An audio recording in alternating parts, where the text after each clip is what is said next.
Bonjour. Dans cette vidéo, nous allons voir comment démontrer qu'une maladie héréditaire se transmet de manière récessive. Les allèles, qui sont les différentes versions d'un gène, existent sous une forme dominant ou récessif. Dans le cas présent, l'allèle qui est responsable de la maladie, que l'on appelle l'allèle morbide, sera récessif et représenté en rouge. Au contraire, l'allèle sain, qui lui sera donc dominant, sera représenté en bleu.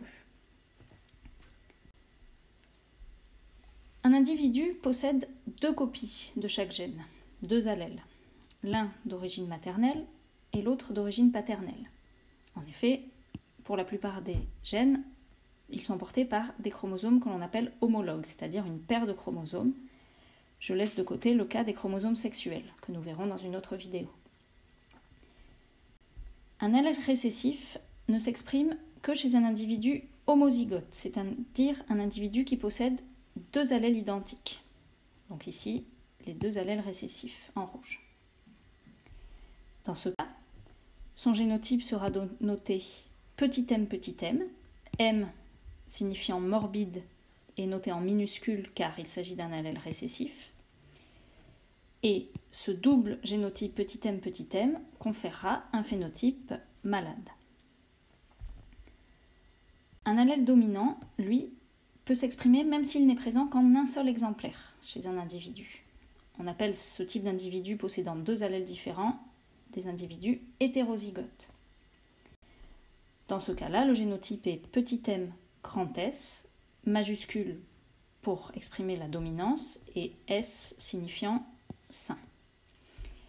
Et ce génotype hétérozygote va donc conférer un phénotype sain à l'individu qui les porte. Examinons à présent cet arbre et notons les phénotypes des individus représentés. Donc les individus en noir sont les individus au phénotype malade et les individus en blanc, les individus de phénotype sain.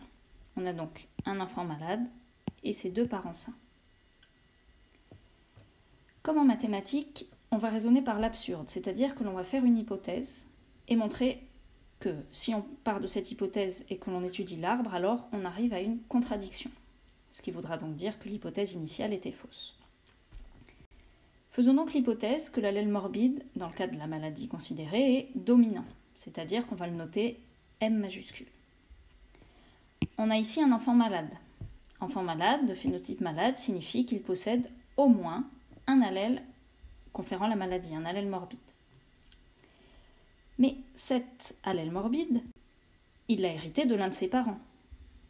Donc, l'un de ses parents doit nécessairement être lui aussi de phénotype malade, puisqu'il possède au moins un allèle grand M, et par définition, grand M, ça veut dire que cet allèle est dominant.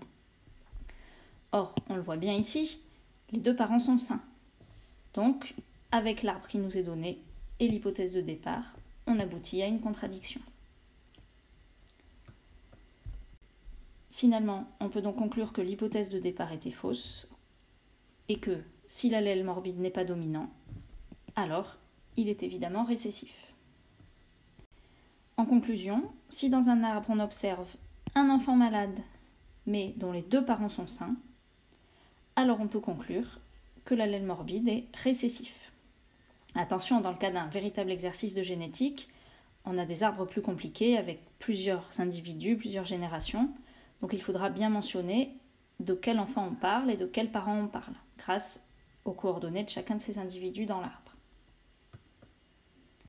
Je vous remercie de votre attention et vous dis à bientôt dans une nouvelle vidéo.